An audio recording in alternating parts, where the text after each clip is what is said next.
अस्सलातु वस्सलामु अलैका या सय्यदी या रसूलल्लाह व अला आलिका व अस्हाबिका या हबीबल्लाह।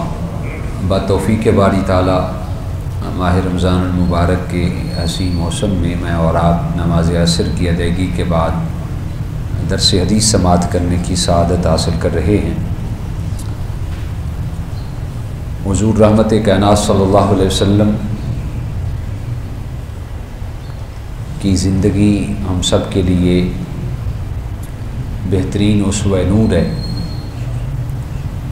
सिर्फ एक पहलू पर नहीं बल्कि जिस पहलू पर, जिस एस्पेक्ट पर भी देखें, हुज़ूर रहमत कायनात सल्लल्लाहु अलैहि वसल्लम ने हमारी रहनुमाई फरमाई है। कल हमने इस्लाम का जो मुआशी निज़ाम है उस पर बात की थी। मुआशी निज़ाम में तिजारत को बड़ी अहमियत और फ़ौक़ियत दी गई। तिजारत जायज़ और सबसे बाबरकत ज़रिया माश है इस्लाम के अंदर। अल्लाह और उसके रसूल सल्लल्लाहु अलैहि वसल्लम ने तिजारत की कमाई को बेहतरीन कमाई करार दिया है। बहुत सी रिवायात हैं जिनमें रसूल कायनात सल्लल्लाहु अलैहि वसल्लम ने तिजारत की ज़रूरत और उसकी अहमियत को बयान किया। अहादीस की बुक्स के अंदर अलग तौर पर मुहद्दिसीन ने चैप्टर रखे जिनका नाम ही किताबुल बुयू रखा। ख़रीद व फ़रोख्त के उन्वान से उस किताब को या उस बाब को मुसज्जा किया गया। सबसे पहले तो मैं यहाँ पे ये अर्ज़ करना चाहता हूँ कि तिजारत ये सुन्नत इलाहिया है। कुरान पाक में अल्लाह ने मुतअद्दिद बार तिजारत का ज़िक्र किया। ख़ुद अल्लाह सुब्हानहू व तआला ने तिजारत की, इसलिए कि हम कह सकते हैं कि ये सुन्नत इलाहिया है। जैसा कि अल्लाह ताला ने कुरान मजीद में ख़ुद इरशाद फरमाया, इन्नल्लाह अश्तरा मिनल मुअमिनीना अनफुसहुम व अम्वालहुम बिअन्न लहुमुल जन्नह। बेशक अल्लाह ने मोमिनीन से उनकी जान और माल ख़रीद लिए और उसके बदले में यकीनन उनके लिए जन्नत है। ये आयत करीमा बता रही है कि अल्लाह रब्बुल इज़्ज़त ने बंदों के साथ तिजारत की है और इस तिजारत में सामान तिजारत मोमिनों के जान और माल हैं और उसकी कीमत जन्नत बयान की गई। इसी तरह दूसरी जगह पर कुरान मजीद में अल्लाह ने इरशाद फरमाया, अहल्लल्लाहुल बैअ व हर्रमर रिबा, कि अल्लाह ने बै को, ख़रीदो फ़रोख्त को, तिजारत को हलाल करार दिया और सूद को हराम करार दिया।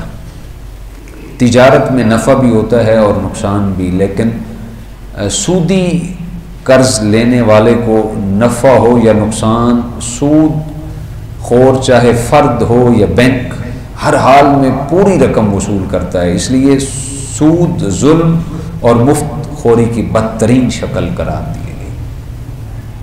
आजकल का रोशन ख्याल लेकिन तारीक दिल तबका सूद को भी कारोबारी समझता है, हालांकि दोनों में कई किस्म का फ़र्क है। सबसे बड़ा और बुनियादी फ़र्क ये है कि बै को अल्लाह ने हलाल किया और सूद को अल्लाह ने ही हराम करार दिया। तिजारत सुन्नत इलाहिया के साथ साथ सुन्नत नबवी सल्लल्लाहु अलैहि वसल्लम भी है।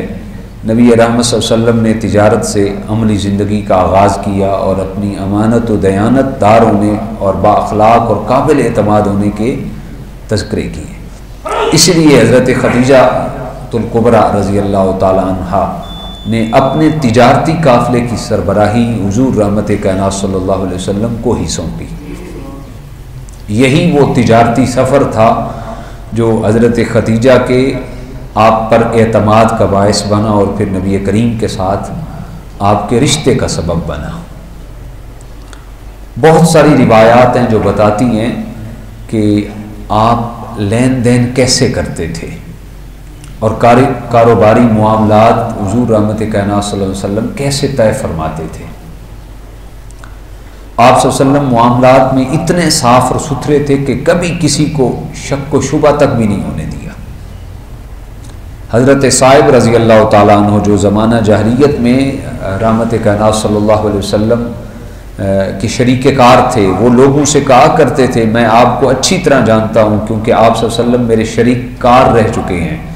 वो कहते थे बे अबी व उम्मी ला तुदारी वला तुम्हारी, बेशक मेरे माँ बाप आप पर कुर्बान हूँ, आप तनाज़ात में नहीं पड़ते थे और किसी को शक व शुबा का मौका ही नहीं देते थे। हज़रत अबू बकर सिद्दीक, जनाब हज़रत उमर फ़ारूक, जनाब हज़रत उस्मान गनी, हज़रत अब्दुर्रहमान बिन औफ और दीगर सहाबा की बहुत बड़ी तादाद ताजिर थी। बावजूद कि हज़रत अबू बकर को नबी करीम सल्लल्लाहु अलैहि वसल्लम से बड़ी मोहब्बत थी, वो थोड़ी देर के लिए भी आपकी रफ़ाकत से महरूमी न पसंद करते थे, लेकिन इसके बावजूद उन्होंने बसरा का तिजारती सफ़र किया। रसूल कायनात सल्लल्लाहु अलैहि वसल्लम को भी जनाब अबू बकर का फ़िराक पसंद नहीं था, लेकिन उन्होंने भी रहमत कायनात सल्लल्लाहु अलैहि वसल्लम ने भी हज़रत अबू बकर सिद्दीक़ को कभी भी तिजारत से मना नहीं किया। हज़रत अली रज़ी अल्लाह ताला अन्हु नबी करीम की खिदमत में मसरूफ़ रहते, नीज़ आपने तर्क दुनिया का रास्ता इख्तियार किया, इसलिए आपको तिजारत के मौक़े बड़े कम मिले, लेकिन इसके बावजूद उन्होंने भी गाहे बगाहे तिजारत की। सरखैल फ़ुक़हा जनाब हज़रत अबू हनीफ़ा, इमाम आज़म अबू हनीफ़ा, इसी तरह इमामुल मुहद्दिसीन हज़रत जनाब इमाम बुखारी, ये इस जैसे बड़े बड़े लोग तिजारत के पेशे से मुंसलिक थे और तिजारत करते थे। इस तरह हमारे अक्सर सलफ़ सालेहीन का ज़रिया माश जो था वो तिजारत ही था। आप जितने बड़े बड़े सलफ़ सालेहीन का नाम पढ़ते सुनते हैं, उनमें से अक्सरियत तुजार थे, यानी तिजारत किया करते थे। कोई अतर की तिजारत, कोई कपड़े की तिजारत, कोई ऊन की तिजारत, ज़्यादातर पेशा कपड़े की तिजारत के साथ मुंसलिक था। सलफ़ सालेहीन का तिजारत को इख्तियार करने का एक मकसद ये भी था कि वो अपने आप को अहले सरवत और हुकूमतों के एहसान से बचा कर रखना चाहते थे। तिजारत में अल्लाह ने बड़ी बरकत रखी है और तिजारत करना ये रब्बे कायनात अज़्ज़ा वजल की और नबी रहमत, नबी मेहरबान, रसूल अकरम व अजमल और फिर जय्यद सहाबा कराम और फिर सलफ़ सालेहीन, उनसे ये तौर तरीक़ा चला रहा है। ये तिजारत करना ये इनकी सुन्नत है। गोया कि आजकल जो पाकिस्तान की मुआशी हालत है, आजकल पढ़ा लिखा हर बंदा तिजारत को फ़ौक़ियत दे रहा है। कहते जॉब करने से बेहतर है कि बंदा अपना ही काम कर ले, अपना ही बिज़नेस शुरू कर ले। तो इसमें देखिए खुदाई और मुस्तफ़ाई मदद और नुसरत शामिल हाल है और हमारे अकाबिरीन और सलफ़ सालेहीन का तरीक़ा भी शामिल है। तिजारत करना ये सुन्नत है। जितनी ज़्यादा हम तिजारत को परवान चढ़ाएँगे, मुआशी हालत हमारी बेहतर से बेहतर होगी। अगर मुआशी हालत इंसान की बेहतर हो तो इंसान की मुआशरत ख़ुद ब खुद ही सुधार की जानिब गामज़न हो पड़ती है। अल्लाह ताला हम सब को मुआशी सुधार के साथ साथ मुआशरती सुधार की तौफ़ीक़ से माला माल फ़रमाए। वाखिर दावा या